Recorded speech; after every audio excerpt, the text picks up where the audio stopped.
Late मतलब बहुत ज़माने पहले वो वर्किंग हुआ करती थी। आज के ज़माने की वर्किंग कुछ और है, आज के ज़माने की डिमांड्स कुछ और हैं और उसके हिसाब से काम करना चाहिए। तो अवधेश अंकल, अगर आप मेरे को हरी झंडी देंगे तो फिर मैं बताऊँ लोगों को। कुछ लोग नए साथी हैं, आपके प्रोफाइल बारे में जानना चाहते हैं, इसके बाद फिर सब्जेक्ट पे बात करें। कभी बात आ गए, कभी और बात करेंगे ऐसा? नहीं, नहीं, आज ही कर रहा है, अपना प्रोफाइल अच्छा, बताने आज के ही। बाद। अच्छा, अच्छा। देखिए, लोग बाग है ना, मेरी प्रोफाइल से काफ़ी इम्प्रेस रहते हैं। क्योंकि जब भी मैं लोगों को बताती हूँ कि मैं हूँ तो 24 साल की और सॉरी हूँ तो 25 साल की और आरसीएम 24 साल का है, तो लोग बाग देख के ही यूं एकदम ऐसे हो जाते हैं, ओ इतने साल हो गए आरसीएम को, अरे वाह इतने सालों से आरसीएम चल रहा है, इतने सालों से लो पापा आरसीएम कर रहे हैं। तो मैं लोगों को बताती हूँ, जागो भाई जागो, क्या कर रहे हो, 24 साल तो मुझे हो गए हैं आरसीएम में, 24 साल से तो मैं देख रही हूँ आरसीएम, आप पता नहीं कहाँ थे गुम। तो मैंने तो शुरुआत से, जब भी मैंने मेरे पापा को करते हुए देखा ना कुछ, तो आरसीएम ही करते हुए देखा। और जब भी मैं लोगों को इंट्रोड्यूस करती हूँ कि मेरा नाम क्या है, मेरा बैकग्राउंड क्या है, तो मैं ये बोलती हूँ कि नमस्कार, जय आरसीएम, मैं अंजलि कोठारी हूँ और मैं आरसीएम की बेटी हूँ। क्योंकि देखा ही मैंने आरसीएम में, मैंने तो और कुछ करते भी नहीं देखा मेरे पापा मम्मी को।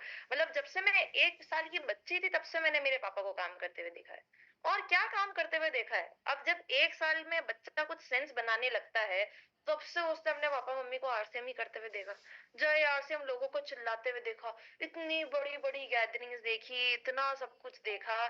तो मेरा तो देख देख के दिमाग खराब होता था, क्योंकि मैं छोटी बच्ची थी, मुझे आरसीएम के लोगों से ही नफरत थी।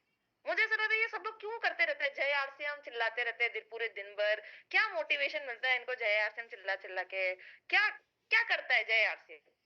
मुझे कुछ भी समझ में नहीं आता था, मुझे नफरत थी, चिढ़ थी आरसीएम के लोगों से। समझती थी ऐसा कि जितने भी लोग आरसीएम करते हैं वो कार्टून होते हैं, एक नंबर के सारे कार्टून। मेरे पापा सबसे बड़े कार्टून, मेरे मम्मी पापा सबसे बड़े कार्टून, जिन्होंने ये बिजनेस करना चालू किया वो सारे के सारे कार्टून। दिमाग खराब होता था मेरा। मैंने डिसाइड कर लिया था कि कुछ भी कर लूंगी जिंदगी में, आरसीएम तो नहीं करूंगी, आरसीएम मेरे लिए नहीं है। हाँ, ये बात सही है कि आज हमारी लाइफ में अगर मेरे पापा मम्मी की स्टोरी आप लोग थोड़ा सा भी जानते हैं, तो आप लोगों को शायद पता होगा, आप इस बात से रूबरू होंगे कि मेरे पापा मम्मी के पास कुछ था नहीं। मेरी मम्मी कुछ ऐसे बैकग्राउंड से आती है जहाँ पे वो सड़क पे चिप्स बेचती थी जब वो छोटी थी। और मेरे पापा की अगर बैकग्राउंड की बात करें तो मेरे पापा के पापा मतलब जो मेरे दादा थे वो हवलदार थे, और 6 भाई बहन। तो इतना कुछ था नहीं मेरे मम्मी पापा के पास, किसी पैसे वाले घर से नहीं आए हैं मेरे मम्मी पापा। तो उस जमाने की बात कर रही हूँ जब कुछ था नहीं इस मुकेश कोठारी के पास। और आज आप मेरे को देख के ही पता लगा सकते हैं कि शायद मेरे घर को देख के ही पता लगा सकते हैं कि हाँ कुछ ना कुछ तो बदला है। जिस मुकेश कोठारी की सैलरी हुआ करती थी 750 रुपीज, मंथली इनकम 750 रुपीज, उस मुकेश कोठारी की बेटी बेटी हूं मैं। आजकल की तारीख में आप सब लोग जानते हैं 750 रुपीज कुछ नहीं करता, कुछ नहीं कर सकता। एक भिखारी भी उससे ज्यादा कमा लेता है 750 रुपीज पर महीना, कुछ नहीं होता है। हमें सबको पता है ये सारी चीजें कि कुछ नहीं होता है। और अगर मैं उस बैकग्राउंड की लड़की हूं, तो क्या ऐसा हुआ कि जिसकी वजह से इस अंजलि कोठारी की लाइफ, केश कोठारी की लाइफ, रेखा कोठारी की लाइफ इतनी बदल गई। मुझे ये पता था कि जब भी मैं नफरत करती थी आरसीएम से, मुझे ये पता था कि भाई कुछ भी हो आरसीएम, भले ही मुझे नफरत है, भले ही कुछ भी हो, मुझे ये पता था कि मेरी लाइफ में आज मैं जो कुछ भी कर पाती हूँ वो आरसीएम की वजह से कर पाती हूँ। क्योंकि मेरी एजुकेशन शायद इतनी अच्छी होती ही नहीं अगर आरसीएम नहीं होता। मेरी एजुकेशन बिट्स पिलानी से हुई है। बिट्स पिलानी आप सब लोग शायद जानते हैं, नहीं जानते मुझे नहीं पता, बट जो लोग जानते हैं उनको पता है कि कितना बड़ा इंस्टीट्यूट है। और जो लोग नहीं जानते आपको बता दूं कि प्राइवेट कॉलेज है जो इंजीनियरिंग के लिए बेस्ट माना जाता है। आईआईटी वगैरह तो गवर्नमेंट कॉलेज है तो इसलिए उसका नाम है, बट बिट्स पिलानी का नाम बहुत ज्यादा फेमस है। वहां से मैंने अपनी स्कूलिंग की है। जब मैंने स्कूलिंग खत्म की, मैं 7th ग्रेड में ही चली गई थी, मेरे मम्मी पापा से बाहर बाहर पढ़ने भेज दिया था मेरे मम्मी पापा ने। तो जहाँ पे मेरे पापा की, जब मेरे पापा 7th क्लास में थे, उनकी सालाना फीस थी 500 रुपए। अब शंकर, मेरे पापा की मंथली फीस एक स्कूल की, उनके स्कूल की 5 रुपए थी। और मैं जब 7वीं क्लास में थी तब मेरी मंथ ईयरली फीस थी 7 लाख रुपीज। जमीन आसमान का फर्क। 7 लाख, 5 to 7 लाख कैसे अफोर्ड कर लिया?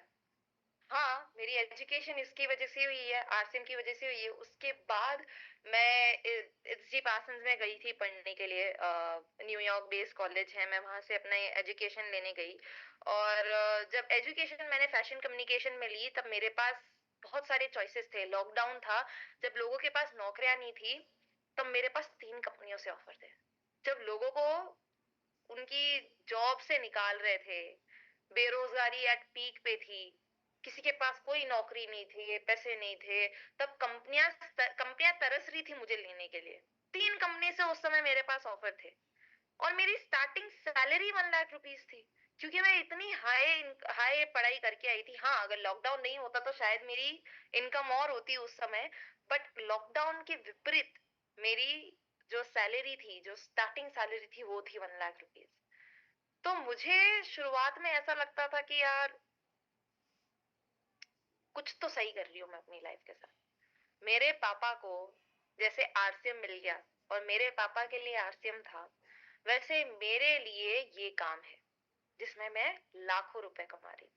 मेरा काम हुआ करता था पीआर का, पब्लिसिटी का काम, पब्लिक रिलेशंस का काम। पब्लिक रिलेशंस को अगर आप लोगों को थोड़ा सा समझाऊं तो, जैसे जितने भी सेलिब्रिटीज होते हैं, सेलिब्रिटीज सिर्फ फिल्म्स के नहीं होते, सेलिब्रिटीज हर क्षेत्र में होते हैं। स्पोर्ट्स में सेलिब्रिटी अगर कोई उठाना है तो धोनी ले लो, महेंद्र सिंह धोनी, सचिन तेंदुलकर, लिएंडर पेस, ये सारे स्पोर्ट्स के सेलिब्रिटी हो गए। पॉलिटिशियन के पॉलिटिक्स में सेलिब्रिटी हो गए नरेंद्र मोदी, अमित शाह, ये सारे लोग हमारे, ये सब लोग सेलिब्रिटीज में क्लासिफाई होते हैं। तो हर एक सेलिब्रिटी का एक पब्लिसिस्ट होता है जो डिसाइड करता है कि आपके पास उस इंसान के बारे में और उस इंसान से रिलेटेड क्या इंफॉर्मेशन आनी चाहिए। राइट? समझ में आ रही है मेरी बात? एकदम डम डाउन करके आपको बता रही हूँ कि क्या एग्जैक्टली होता था। तो हर मूवी की भी पब्लिसिटी होती है। अगर मूवी की पब्लिसिटी नहीं होगी ना तो आप लोग मूवी देखने जाओगे ही नहीं। क्या क्या ऐसी इंटरेस्टिंग चीज है मूवी में जिसको मैं मार्केट करके ऐसा बता दूं आपको कि आज के अभी के अभी आपको, आज ही तारीख में, आज फ्राइडे है, फ्राइडे को ये मूवी आई है और आज ही आपको फिल्म देख के आनी है, थिएटर में जाना है और फिल्म देख के आनी है। अभी हुआ ना पुष्पा के साथ। पुष्पा 2 मूवी जो आई है उसकी पब्लिसिटी धमाकेदार थी, इसलिए पुष्पा 2 बनी। तो मेरा काम यही होता था, फिल्म सेलिब्रिटीज के साथ काम करना और फिल्मों के ऊपर काम करना। बड़ी बड़ी फिल्मों के ऊपर मैंने काम किया है, बड़े बड़े सेलिब्रिटीज के साथ काम किया है, अक्षय कुमार, साला अली खान, धनुष, जानवी कपूर, यंग एज में जो मैं बता रही हूँ, इन सारे लोगों के साथ मैंने काम किया है। दीपिका पादुकोण, प्रियंका चोपड़ा। मूवीज के ऊपर काम किया है, तरंगी रे, गुड लक जेरी, जो क्रिकेट की मूवी आई थी शाहिद कपूर की, जर्सी, उसके ऊपर मैंने काम किया है। तो मैं जब काम करती थी मुझे ऐसा लगता था कि वाह क्या काम है। क्योंकि किसका ड्रीम नहीं होता बॉलीवुड सेलिब्रिटीज के साथ काम करना? किसका ड्रीम नहीं होता? सबका काम होता है। सबको अच्छा लगेगा ना अगर कोई हमारा, कोई सेलिब्रिटी हमारा हाथ पकड़ के बैठ जाए, हमसे रोज बातें करें, हमारे पास उनके नंबर हो फोन में, हम सब लोगों को बहुत अच्छा लगेगा। अगर उनके साथ हम लोग खाते पीते हैं, सब जगह जा रहे हैं, पार्टीज अटेंड कर रहे हैं और वो भी आपको इक्वली रिस्पेक्ट दे रहे हैं, आपकी बात सुन रहे हैं, तो हम सब लोगों को बहुत अच्छा लगता है वो। मेरी लाइफ भी कुछ ऐसी ही थी, मुझे बहुत अच्छा लगता था। लोग बाग, मेरी फैमिली, मेरी जो एक्सटेंडेड फैमिली हुआ करती थी वो मेरे ऊपर बहुत प्राउड थी, क्योंकि उनको पता था इस चीज की अहमियत क्या है। अगर आप यहाँ तक पहुंच गए तो इस मतलब इस चीज की अहमियत क्या है। मुझे मेरे काम में बहुत मजा आ रहा था, मुझे बहुत अच्छा लग रहा था। ऐसा लग रहा था अब मैं, मेरे मम्मी पापा मेरे सर पे उठ के तबला नहीं बजा सकते, क्योंकि रोज सर पे बैठे हुए रहते थे, ये करो वो करो। अब मैं खुद की पैसे कमा रही हूँ, अकेले रह रही हूँ बॉम्बे जैसी सिटी में। 22 साल की मैं लड़की थी उस समय, 22 years old की लड़की आपके बॉम्बे में रहती थी। और जब मैं बॉम्बे में रहती थी मुझे बहुत अच्छा लगता था। शुरुआत के 6 महीने मैंने इतने लगन से काम किया, इतने मेहनत से काम किया, बहुत डेडिकेशन के साथ काम किया। प्यार आता था मेरे को, प्यार मेरे को मेरा काम करने में बहुत अच्छा लगता था। प्यार था मुझे मेरे काम से।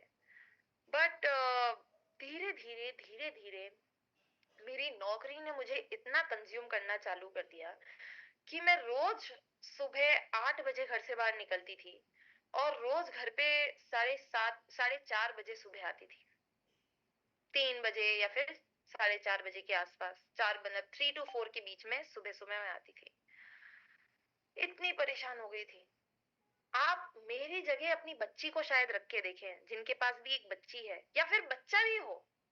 यहाँ पे अगर लड़का भी होता तो आपको आपके बच्चे के ऊपर गुस्सा आता कि हे भई ऐसे काम की क्या जरूरत हो गई कि तू रात-रात भर बाहर रहती है, बाहर रहता है। ऐसी क्या जरूरत है? और मेरी क्या जरूरतें थी? मुझे नौकरी करने की क्या जरूरत थी?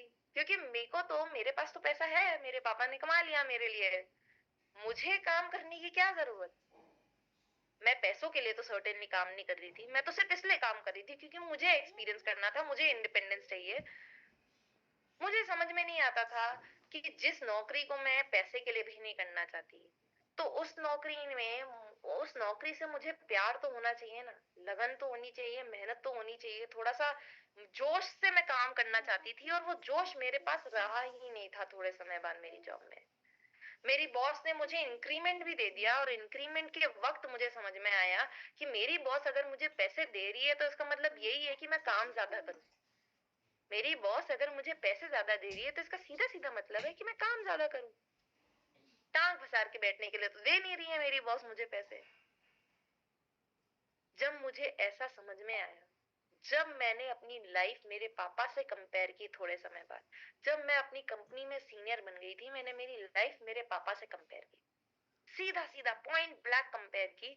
और ये देखा कि मेरे पापा क्या करते मैं क्या करती। मेरे पापा रोज सुबह आराम से उठते, रोज रात में आराम से सो जाते हैं, बीच में खाना वाना आराम से खाते हैं, लोगों से मिलते रहते हैं, बात करते रहते हैं। मैं क्या करती हूँ, रोज सुबह जल्दी उठती हूँ, जल्दी नहाती हूँ, इधर से भागती हूँ उधर भागती हूँ, जहाँ पे बॉस बोलता है वहां पे जाती हूँ, इधर जाती हूँ उधर करती हूँ, ये लिखती हूँ वो करती हूँ, सारा काम करती हूँ, उसके बाद भी सुनती हूँ, फिर घर पे आती हूँ और घर पे आके फिर सोती हूँ और यही चीज बार बार रिपीट करती रहती हूँ, रिपीट करती रहती हूँ, रिपीट करती रहती हूँ। कंपैरिजन में समझ में आ गया था कि मेरे पापा जो लाइफ जी रहे हैं वो एक्चुअली सुकून वाली लाइफ है और राजा महाराजा वाली लाइफ है। जिस स्टेज पे जितने साल मेरे पापा को काम करते करते हो गए हैं, वो उस स्टेज पे हैं जहाँ पे वो जो भी काम करते हैं फिर भी उनके दिल में एक लगन है काम करने की, जोश है काम करने का, कुछ कर दिखाने का अभी तक जोश है। और हम में से सब लोगों को पता है कि एक नौकरी करने वाले के वो अंदर वो जोश तो मर ही जाता है एक समय बाद। स्टार्टिंग में होता है, स्टार्टिंग में जब आप कोई नौकरी चालू करते हो तब अच्छा लगता है, अरे बहुत अच्छी नौकरी है, बहुत मजा आएगा। पर धीरे धीरे आपकी नौकरी आपको खाने लगती है। पर मेरे पापा का काम मेरे पापा को तो खाता ही नहीं है। समझ में आ गया था कि शायद मेरे पापा जो करते हैं वो मेरे से तो अच्छा ही है। जो भी नौकरी मैं करती हूँ, जो भी काम मैं करती हूँ, वो मेरे से मेरी नौकरी से तो अच्छा ही है मेरे पापा का काम। क्योंकि मेरे पापा अभी यहाँ पे आ जाए ना, अभी भी मेरे पापा यहाँ पे घूम रहे थे आगे पीछे, मेरे पीछे पीछे घूम रहे थे इस सेमिनार चालू होने से पहले। यूजुअली जो काम करते हैं, जिनके पापा मम्मी नौकरी करते हैं, अभी तक तो थके आ रहे होते हैं, थक के आ रहे होते हैं, बच्चों से बात भी नहीं करते, खाना खा के बस सो जाते, ना वाइफ को टाइम ना बच्चे को टाइम, कुछ भी नहीं, बातचीत कुछ भी नहीं। पर मेरे पापा अभी अभी मेरे ऊपर चिल्ला के गए हैं, अभी अभी मेरे से बात करके गए हैं, अभी अभी मेरे से थोड़ा खेल के गए हैं और मेरे से पूछ के गए हैं, सारी बात करके गए हैं। अब जाके थोड़ी देर बाद वो सो जाएंगे, मस्ती से सो रहे हैं, चैन की नींद। ये सिर्फ आरसीएम की ही लाइफ है जो आपको दे सकती है ऐसा कुछ। एक जॉब की लाइफ आपको ऐसा कुछ नहीं दे पाएगी कभी। और ये आप लोगों को भी अभी मैं बोल रही हूँ तो अंदर ही अंदर चुभ रहा होगा, अंदर ही अंदर समझ में आ रहा होगा, हाँ भाई मेरी नौकरी भी ऐसी है, मेरी जॉब भी मुझे ऐसे ही परेशान करती है। परेशान हो जाता हूँ लोगों से, काम कर करके, भिड़ भिड़ के परेशान हो जाता हूँ। मेरी नौकरी भी ऐसी थी, परेशान कर दी थी मेरी नौकरी ने मुझे। जैसे ही समझ में आया कि हाँ पापा की नौकरी अच्छी है, पापा जो भी काम करते हैं अच्छा काम करते हैं, फिर भी ऐसा सोचा नहीं था मैंने उस समय कि मैं कुछ भी ऐसा करूंगी। क्योंकि मुझे ऐसा लगता था चलो ये पापा की लाइफ है, मेरी लाइफ नहीं है, मैं पापा की लाइफ से क्यों कंपेयर करूं अपने आप को, मैं क्यों अपने आप को बीच में लाऊं इधर। तब फिर भी मन में तो रहता ही था ना, एक भी बार मन में तो हमेशा से रहता था कि क्यों मैं अपनी लाइफ अच्छे से नहीं जी पा रही हूँ, क्यों मैं अपनी नौकरी में अब पैशनेट नहीं हूँ, इतनी लगन नहीं है। तो टाइम तो मेरी नौकरी ने मुझे दिया ही नहीं, जैसा कि मैंने आप सब लोगों को बताया। पर मेरी नौकरी ने मुझे रिस्पेक्ट भी नहीं दी। रिस्पेक्ट क्यों नहीं दी? क्योंकि मेरे ऊपर एक बॉस था। जब मेरे मम्मी पापा ने मेरे ऊपर तबला बजाना चालू कर दिया तो एक्चुअली मेरे मम्मी पापा रिप्लेस हो गए थे और एक बॉस एंटर हो चुका था जो मेरे सर पे तबला बजाता था। बॉस भी बहुत ज्यादा परेशान करता है। ये तो किसी का भी ऐसा ऐसा है नहीं जिसका बॉस बहुत ज्यादा अच्छा है, बहुत ज्यादा प्यार करता है, ऐसे ही आपको यूं ही ऐसे रखता है, ऐसे बिना बात के ही पैसे दे देता है। ऐसा तो कोई भी बॉस नहीं होता है। सारे बॉस होते ही खड़ूस कहीं के। मेरी बॉस मेरे ऊपर चिल्लाती रहती थी पूरे दिन भर, इधर कर उधर कर, इधर मत जा, ये करेगी तो वो कर दूंगी, ये करेगी तो ये कर दूंगी, पैसे ज्यादा नहीं दूंगी, सैलरी काट दूंगी, प्रमोशन नहीं दूंगी, तेरे को फायर कर दूंगी। इतना चिल्लाती थी मेरे ऊपर मेरी बॉस, इतना चिल्लाती थी। मैं कुछ भी मेरे हिसाब से तो कर ही नहीं सकती थी, कुछ भी नहीं कर सकती थी।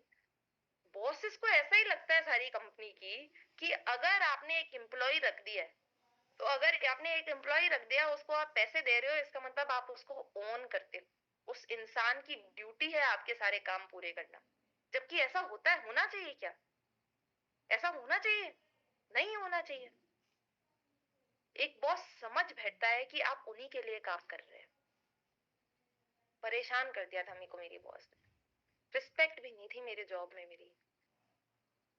पैसे मुझे मिल रहे थे, बट अगर मैं आपको ऐसे ही पैसे दे दूं और आपकी बेइज्जती करूं, तू भिखारी है, तूने मेरे से भिखारी ऐसे यूं ऐसे मांग के पैसे लिए है वगैरह, तो आपको अच्छा लगेगा क्या उन पैसों के साथ रहने में?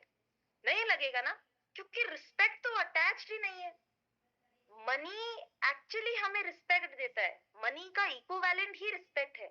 पर जब आप रिस्पेक्ट ही हटा दो, उसके अंदर आप बदतमीजी डाल दो, तो मनी और रिस्पेक्ट कोलाइड नहीं करता है, वो मैच नहीं करता है। आपको अच्छा नहीं लगता है फिर पैसे कमाना भी जहां पे रिस्पेक्ट ही नहीं है। मेरी नौकरी में मेरे पास रिस्पेक्ट नहीं थी, पर मेरे पापा के काम में रिस्पेक्ट ही रिस्पेक्ट है। क्योंकि यहाँ पे अभी तक मेरे पापा है नहीं। यहाँ पे बस मैंने मेरे पापा का नाम 2-3 बार बोला। अवधेश अंकल ने मेरे पापा का नाम 2-3 बार बोला। और मेरे पापा का नाम बोलते ही आपके चेहरे पे एक मुस्कान आ गई। कुछ लोग, अगर ये सेमिनार सेटअप होता ना, तो कुछ लोग ये बस बोलती मेरे पापा का नाम और तालियां बजाने लग जाते हैं।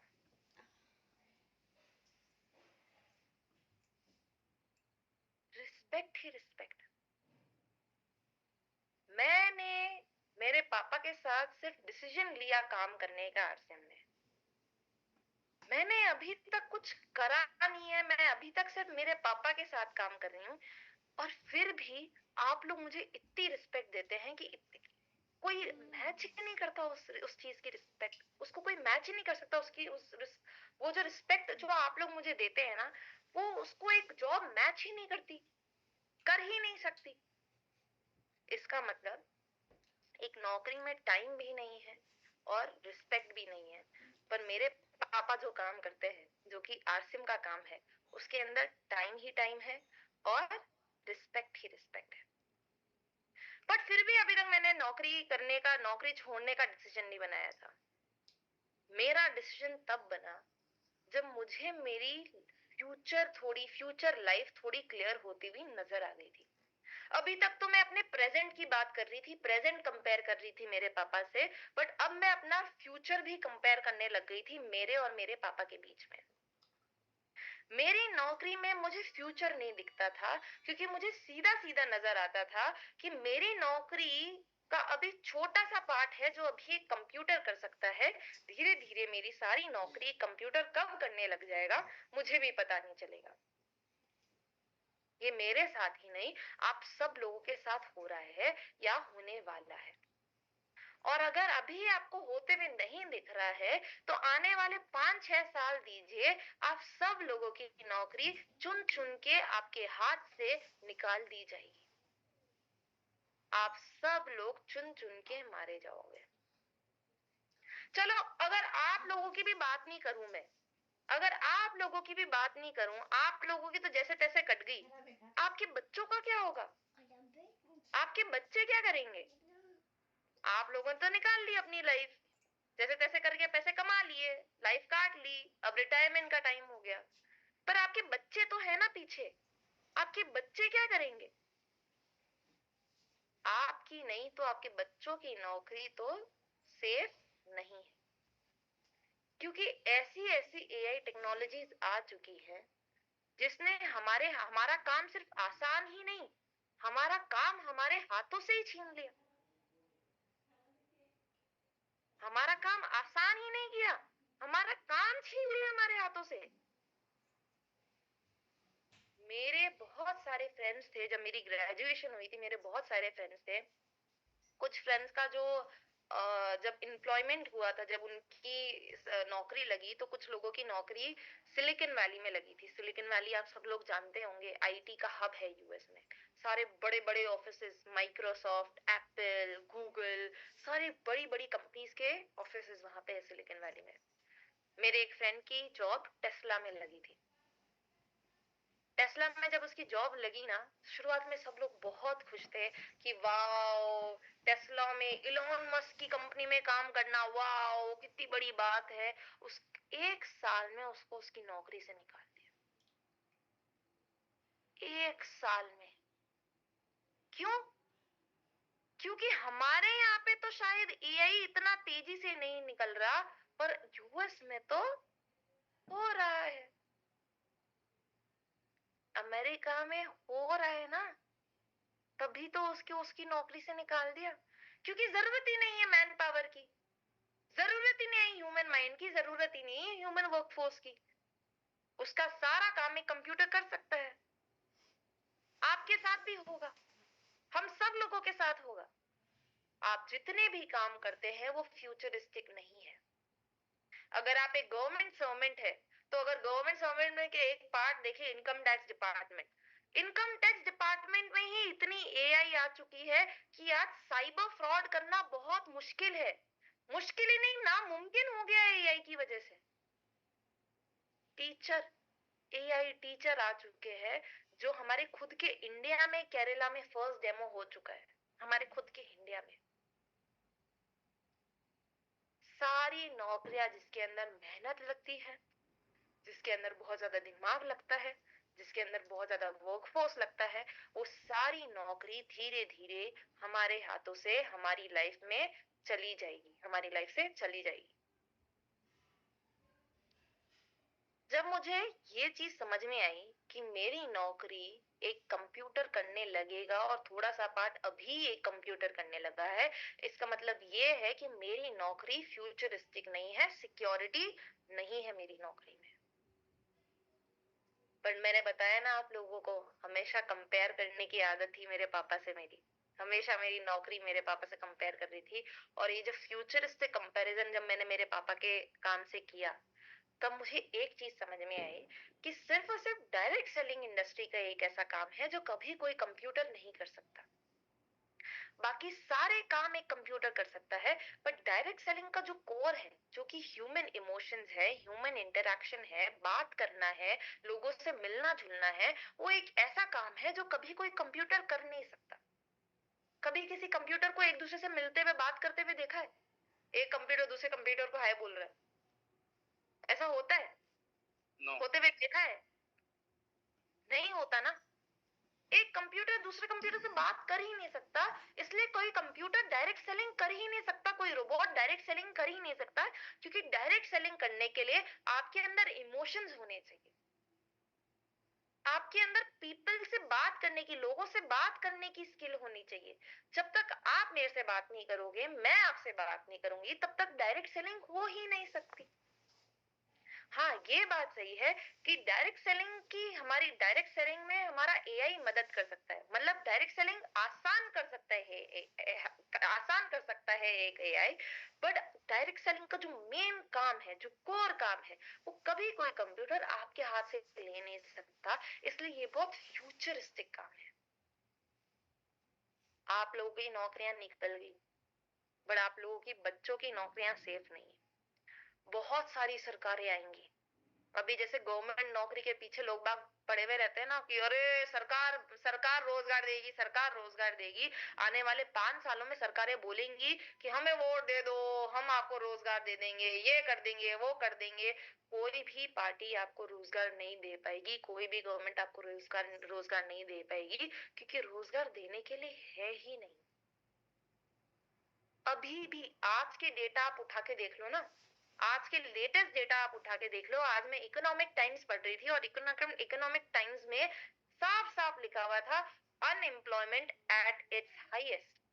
मतलब बेरोजगारी आज के, मतलब आज कौन सी तारीख है, 19 दिसंबर, 18 दिसंबर को अनएम्प्लॉयमेंट की रेट सबसे हाईएस्ट थी इंडिया में। लोगों के पास नौकरियां नहीं है देने के लिए। क्या करेंगे आपके बच्चे? मुझे तो मेरे पापा ने सेफ कर दिया। कैसे सेफ किया? क्योंकि उन्होंने आरसीएम कर लिया। मुझे तो मेरे पापा ने सेव कर दिया, मेरी बहनों को और मुझे मेरे पापा ने सेव कर दिया। आप तो एक नौकरी कर रहे हैं, अब आप अपने बच्चों को कैसे सेव करेंगे, कैसे सेफ रखेंगे? आपके पास भी वही अपॉर्चुनिटी है जो मुकेश कोठारी के पास थी। आज के 24 साल पहले आपके पास भी वही, आप पे मेरे पापा के पास 24 साल पहले वो अपॉर्चुनिटी थी। उस समय कोई कॉन्सेप्ट नहीं था सिक्योरिटी का। उस समय बस मेरे पापा को एक विजन दिखा, कॉन्सेप्ट समझ में आया, समझ में आ गया था कि ये ऐसी चीज है जो कभी कोई आपके हाथ से ले ही नहीं सकता। ये ऐसी चीज है जहां पे आज अपने, अगर आज ही बीज डाल दिया तो पेड़ सिर्फ उगता रहेगा, उगता रहेगा, उगता रहेगा, उगता रहेगा, उगता रहेगा, उगता रहेगा, पैसा देता रहेगा, देता रहेगा, देता रहेगा, देता रहेगा। अगर आज भी मेरे पापा डिसाइड कर लें कि मेरे को आरसीएम नहीं करना है, अब मैं आरसीएम में एक्टिव नहीं रहूंगा, फिर भी मेरे पापा को पैसा आता रहेगा। कैसा सिस्टम? मैं मेरे मम्मी पापा का धन्यवाद करती हूँ रोज, रोज धन्यवाद करती हूँ कि thank you so much mummy papa, आप लोगों ने मुझे सिक्योर कर दिया। कि आज अगर मेरे अंदर कैपेबिलिटीज भी नहीं हो ना, फिर भी मैं सिक्योर रहूंगी अपनी लाइफ में। अगर मैं बुद्धू भी हूं, अगर मेरे को कुछ करना भी नहीं आता अपनी लाइफ में, फिर भी मैं अपनी लाइफ में सिक्योर हूं। थैंक यू मम्मी पापा, क्योंकि आपने आरसीएम कर लिया। आपके बच्चे भी आपको थैंक यू बोलेंगे जब आप ये करने लग जाएंगे, जब आप भी अपने बच्चों के लिए ये लाइन छोड़ देंगे जो मेरे पापा ने छोड़ी है। आसान सा काम है, कुछ ज्यादा करना नहीं पड़ता। मेरे पापा ने तो मेरे लिए कर दिया, आप भी अपने बच्चों के लिए कर दो। आपके बच्चे भी खुश हो जाएंगे, आपके बच्चे भी एक एक दिन बोलेंगे, एक दिन।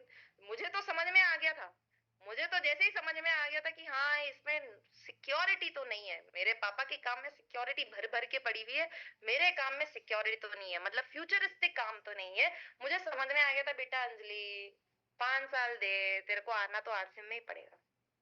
ऐसे सब लोग फिर करके बुलाएंगे, आ जाओ, टाइम आ गया, आ जाओ, आ जाओ, और मैं आपको जगाने आई हूँ, आ जाओ, आ जाओ, आ जाओ, टाइम आ गया, आना ही पड़ेगा अब तो। और अभी भी आना नहीं पड़ेगा तो एक दिन समय आएगा जहाँ पे 110% आपको आना ही पड़ेगा, इसके अलावा और कोई अपॉर्चुनिटी नहीं होगी आपके हाथ में। आ जाओ, आ जाओ, अभी आ जाओ। जब मुझे ये 3 चीजें, ये 4 चीजें समझ में आ गई, मेरा दिमाग बन गया था कि आगे पीछे तो आरसीएम ही करना है। ये पूरी अलग स्टोरी है। जब मैंने डिसाइड किया था, अगर मैंने अपने आप को 5 साल, अगर मैंने अपने आप को, अंजलि कोठारी ने अपने आप को 5 साल दिए थे, फिर भी अंजलि कोठारी आज आपके सामने खड़ी हुई ना, 5 साल के हिसाब से तो मैं जब 26 साल की होंगी एज में, तब मेरे को आपके सामने आना चाहिए था। पर हूं तो मैं भी 25 साल की, तो क्लियरली मैंने अपने साथ 5 साल नहीं दिए, मैंने अपने आप को 5 साल नहीं दिए, मैंने एक्चुअली 1.5 इयर्स में ही डिसीजन बना लिया था आरसीएम करने का और मेरे पापा के साथ काम करने का, क्योंकि अभी तक मेरे पास सिर्फ रीजंस थे कि क्यों आरसीएम करना चाहिए, क्यों आरसीएम नहीं करना चाहिए। क्यों करना चाहिए? क्योंकि टाइम ही टाइम है, रिस्पेक्ट ही रिस्पेक्ट है, सिक्योरिटी ही सिक्योरिटी है। बट अभी तक मेरी लाइफ में मेरे पास कुछ पर्पस नहीं था कुछ करने का। जैसे किसी की लाइफ में क्या पर्पस होता है कि मैं पैसे क्यों कमाना चाहता हूँ, क्योंकि मेरे छोटे छोटे बच्चे हैं, मेरी एक वाइफ है, उनको बहुत अच्छी अच्छी लाइफ देना चाहता हूँ मैं, बच्चों के लिए अच्छे कपड़े, मेरी वाइफ के लिए अच्छी साड़ी, ये पूरी लाइफस्टाइल अच्छी करना चाहता हूँ मैं पूरी लाइफ की, तो इसलिए वो आपका पर्पस बन जाता है पैसे कमाने का। किसी लोगों का, कुछ लोगों का पर्पस अलग होता है। कुछ लोगों का पर्पस होता है घर पे माँ बाप हैं, बूढ़े हैं, उनका ध्यान रखना पड़ेगा, उनके लिए पैसे कमाना जरूरी है। तो कुछ लोगों का पर्पस वो बन जाता लाइफ में। मेरा पैसा कमाने का क्या पर्पस? मुझे क्या जरूरत पैसे की? जैसे कि मैंने आप लोगों को बताया, मेरे मम्मी पापा ने तो मेरे को सिक्योर कर दिया, मेरे पापा के काम ने तो मुझे सिक्योर कर दिया। फिर मुझे क्या जरूरत करने की? फिर क्यों मैं आरसीएम करूं? ऐसा इसलिए क्योंकि मुझे ये भी समझ में आ गया था कि आज मैं जो भी लड़की हूँ, जैसी भी लड़की हूँ, जो भी कर सकती हूँ, जहां पे भी जा सकती हूँ, अभी अभी मैं 10 दिन के टूर से आई हूँ। अभी अभी राकेश अंकल मुझे यहाँ पे दिख रहे हैं, राजेश अंकल मुझे यहाँ पे दिख रहे हैं। राजेश अंकल को पता है कि वो मुझे नासिक में मिले थे। आपके बॉम्बे में मैं 3 दिन थी, फिर मैं नासिक थी, फिर मैं औरंगाबाद थी, फिर मैं नेल्लोर चली गई, वारंगल चली गई, हैदराबाद चली गई, कालापुर्ती चली गई, फिर यहाँ पे आई। लोगों का सपना होता है घूमते घूमते काम करना। मैं इतनी छोटी सी एज में ही वो सारे काम कर रही हूँ जो शायद एक बड़ा बिजनेसमैन कुछ समय बाद जाके करता है। मुझे समझ में आ गया था कि आज मैं जो भी कर पा रही हूँ अपनी लाइफ में, जो भी अचीव कर पा रही हूँ, जितने भी लोगों से मिल पा रही हूँ, एज अ लड़की जो कुछ भी काम कर पा रही हूँ, वो सिर्फ और सिर्फ आरसीएम की वजह से ही है और किसी की वजह से नहीं। क्योंकि मैं राजस्थान से हूँ, मैं राजस्थान की लड़की हूँ। राजस्थान में आप सब लोगों को पता है कि लड़कियों को बाहर निकलना अलाउड नहीं रहता कई बार। आप लोग, बहुत सारे लोग अगर महाराष्ट्र से हैं तो आपके महाराष्ट्र तो काफी सेफ है, लड़कियां कभी भी बाहर निकल जाती हैं, कुछ भी कर लेती है, पढ़ने देते हैं आप लोग महिलाओं को, आगे बढ़ने देते हैं महिलाओं को। पर हमारे राजस्थान में ऐसा नहीं है। राजस्थान में अभी तक प्रथा है घूंघट में रखने की, चाइल्ड मैरिज कराने की, एक लड़की की जल्दी शादी कराने की, भोज मानते हैं एक लड़की को। बट हमारी लाइफ में आरसीएम आया। मेरे पापा ने आरसीएम के थ्रू पूरी दुनिया घूमी, पूरा इंडिया घूमा, इतना घूमा, इतने लोगों से मिले, रोज नए इंसान से मिले।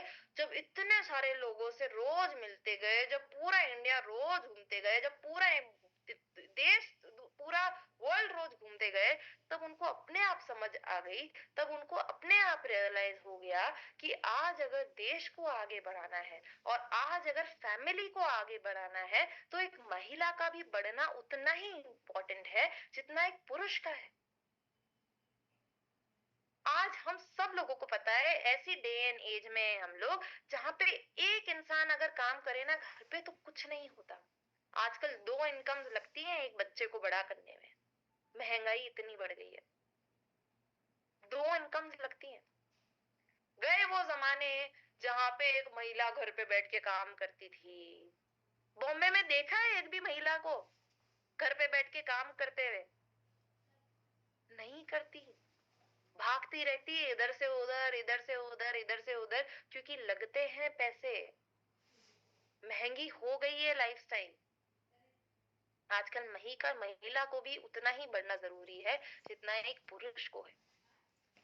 जब मुझे ये चीज समझ में आई ना, मुझे मेरी लाइफ का पर्पस मिल गया था कि क्यों मुझे आरसीएम करना है। अगर इस आरसीएम की वजह से इस राजस्थान की लड़की की लाइफ चेंज हो सकती है, इस राजस्थान की लड़की की लाइफ चेंज हो सकती है, इतना सब कुछ वो कर सकती है, तो मुझे पता है कि मेरी जैसी अगर अंजलि कोठारी और कितनी सारी बन जाएं, तो उन सारी लड़कियों की लाइफ कितनी चेंज हो जाएगी। मेरी लाइफ तो चेंज हो गई, मेरा फ्यूचर बन गया, मेरा फ्यूचर सिक्योर भी हो गया। बट मेरी जैसी कितनी सारी महिलाएं हैं जिनको शायद अभी तक वो अपॉर्चुनिटीज नहीं मिली है जो वो चाहती हैं, जो वो डिजर्व करती हैं। डायरेक्ट सेलिंग की शुरुआत यूएस में एक महिला ने ही की थी। डायरेक्ट सेलिंग की शुरुआत यूएस में एक महिला ने ही की थी।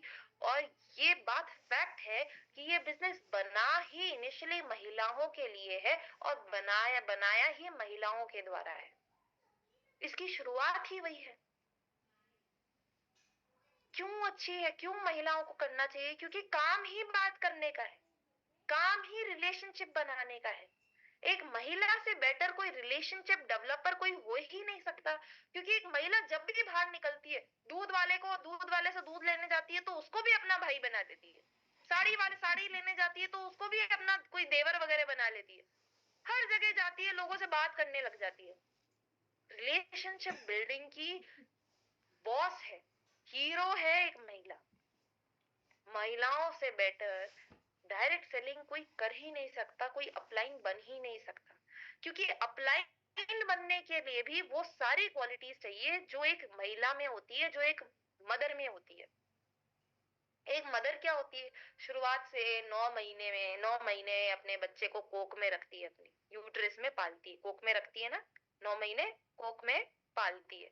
फिर बच्चे को, जब बच्चा निकलता है बाहर, तो उसको स्कूल भेजती है, उसका ध्यान रखती है, पालन पोषण करती है।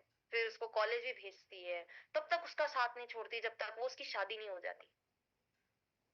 एक महिला डटी रहती है अपने बच्चे को बढ़ाने के प्रति, अच्छे से बड़ा करने के लिए। और अपलाइन का काम भी यही होता है।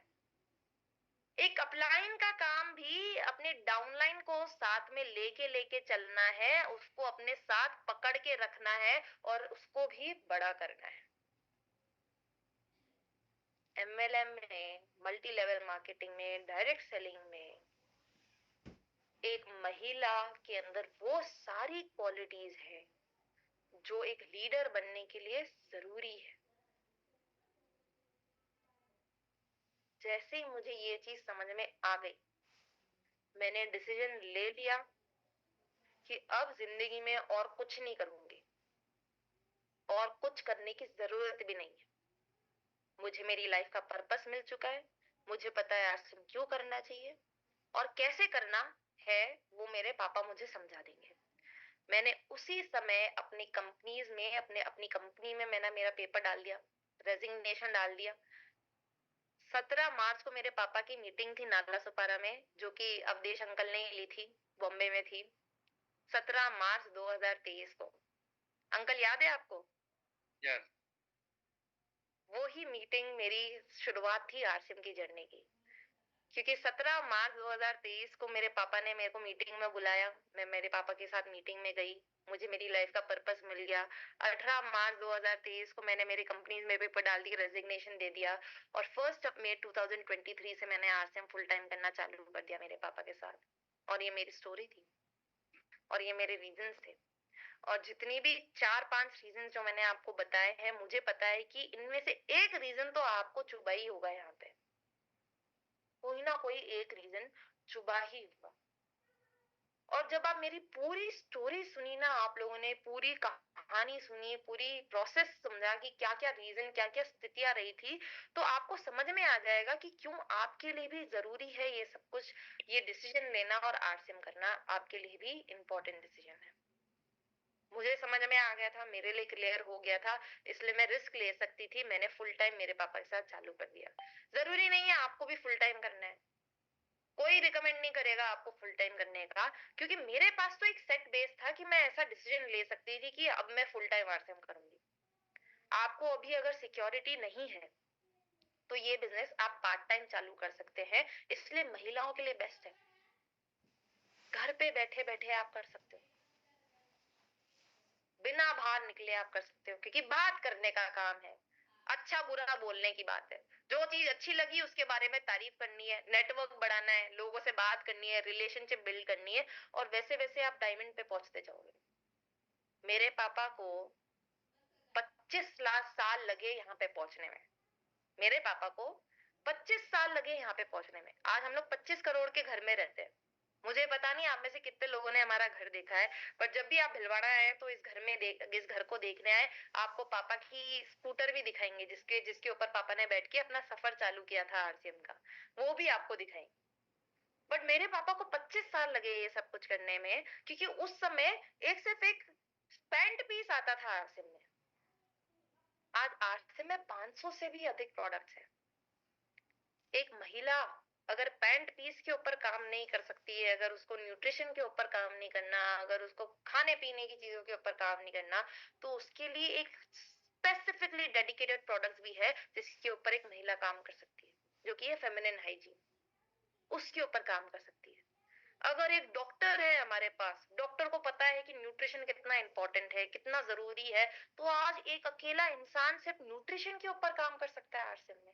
आपके पास इतनी सारी वाइड रेंजेस है प्रोडक्ट की, जिनको आप चुन के उनके ऊपर काम कर सकते हैं। तुलसी पेंट्स के ऊपर काम कर सकते हैं, इतने सारे रेंजेस के साथ, जो शायद मेरे पापा ने 25 सालों में किया, वो शायद आप 10 साल में भी कर सकते हैं। बट लगना पड़ेगा, लगना पड़ेगा, लोगों की ना सुननी पड़ेगी। मैं जब मेरे पापा के साथ लगने लगी थी, मेरे पापा ने मेरे को बस एक चीज सिखाई थी कि बेटा तू हाँ एक्सपेक्ट मत कर अभी। अगर तेरे को लग रहा है तो लोगों को समझाने गई और एक ही बार में लोग बात समझने लग जाएंगे, तो तू गलत सोच रही है। तेरा होमवर्क ही अभी ये है कि तेरे को रोज दिन की 10 ना सुन के आनी है।